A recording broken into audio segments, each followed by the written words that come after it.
سر جھکانے سے نمازیں ادا نہیں ہوتی، دل جھکانا پڑتا ہے عبادت کے لیے۔ مقدر اتنی بار بدلتا ہے جتنی بار بندہ اللہ پاک سے رجوع کرتا ہے۔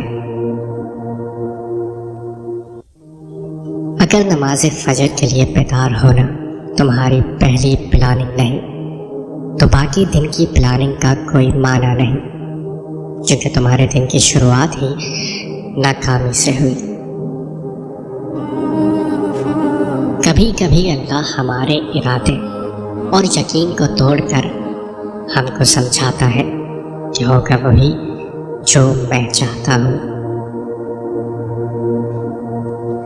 اللہ پاک کا بنایا ہوا ہر شخص مکمل اور خوبصورت ہے، بس خامی اور کمی تو ہمارے اخلاق اور رویوں میں ہے۔ اللہ اپنی طرف آنے والا راستہ اس کو دکھاتا ہے جو اس کی طرف رجوع کرتا ہے۔ آپ کی بہتری کس میں ہے یہ آپ کا رب بہتر جانتا ہے۔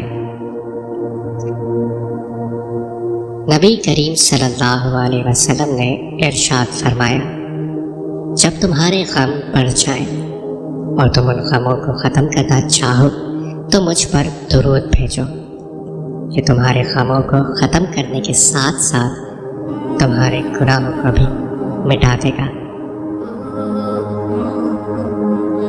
تمہاری تکلیف ایک بوند کی طرح ہے اور رب کی تم سے محبت ٹھاٹے مارتے ہوئے سمندر کی مانند۔ تمہارے مسئلے بہت چھوٹے ہیں، رب کا جلال اور اس کی عنایت نہ ختم ہونے والی ہے۔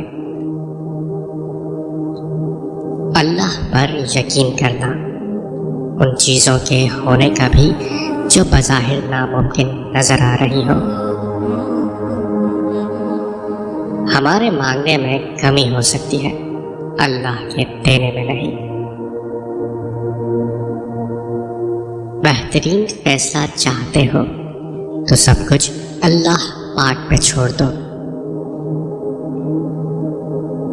اپنے اندر پرندے کی طرح عاجزی پیدا کرو جو آسمان کی بلندیوں کو چھو کر بھی گردن جھکا کر رکھتا ہے، اور بے شک عاجزی اللہ تعالیٰ کو پسند ہے۔ اگر زندگی عارضی ہے تو مشکلات بھی مستقل نہیں، بس تم اپنے رب کے شکر گزار رہو۔ اگر اللہ نے وہ لے لیا جسے کھونے کا تم تصور نہیں کر سکتے تو یقیناً وہ کچھ ایسا تمہیں ضرور دے گا جسے پانے کا تم نے سوچا بھی نہ ہوگا۔